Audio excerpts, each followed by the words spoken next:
საფრანგეთის საგარეო საქმეთა სამინისტროში რუსეთის ელჩს ელოდებიან, რათა ქვეყანაზე განხორციელებული კიბერშეტევა დაგმონ, რომლის კვალიც სწორედ მოსკოვში მიდის. რუსეთის უშიშროების ფედერალური სამსახურის იგივე FSB-ს მასშტაბური კიბერშეტევის სამიზნე საფრანგეთის გარდა ევროპის სხვა 10 ქვეყანა იყო, მათ შორის პოლონეთი.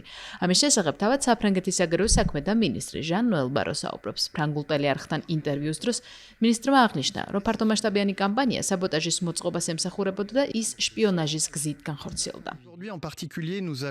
ვგმობთ ფართომასშტაბიან კიბერკამპანიას, რომლის მიზანით საბოტაჟი და ჯაშუშობის გზით ინფორმაციის მოპოვება იყო. საქმე გვაქვს რუსულ კიბერკამპანიასთან, რომელიც ქვეყნებში განხორციელდა. როგორც იცით, ეს ოპერაციები მიზანში იღებს სამინისტროებს, კომპანიებს და სხვადასხვა ინფრასტრუქტურის ოპერატორებს. მათი მიზანია ან ინფორმაციის მოპოვება, ან სხვადასხვა სისტემის მუშაობის შეფერხება და საბოტაჟი, მაგალითად როგორც ეს პოლონეთში სარკინიგზო ინფრასტრუქტურის შემთხვევაში ვიხილეთ. მომდევნო დღეებში საფრანგეთში რუსეთის ელჩს საგარეო საქმეთა სამინისტროში დავიბარებთ. ამასთან სანქციებს დავუწესებთ 9 ფიზიკურ პირსა და 4 იურიდიულ პირს, რომლებიც პასუხისმგებელნი არიან ამ კიბერკამპანიაზე, რომელიც რუსეთის უსაფრთხოების სამსახურის, იგივე FSB-ს მიერ იყო ორგანიზებული. პარიზი აანონსებს, რომ უახლოეს დღეებში ოპერაციის მექანიზმებსა და მისი ავტორების ვინაობას გაასაჯაროებს. 15-მდე პირსა და კომპანიასთან მიმართებით რუსეთიდან დედაქალაქმა უკვე სასანქციო ზომები მიიღო, რათა FSB-ს მიერ ორკესტრირებული კიბერკამპანიის გამო პასუხი აკონ.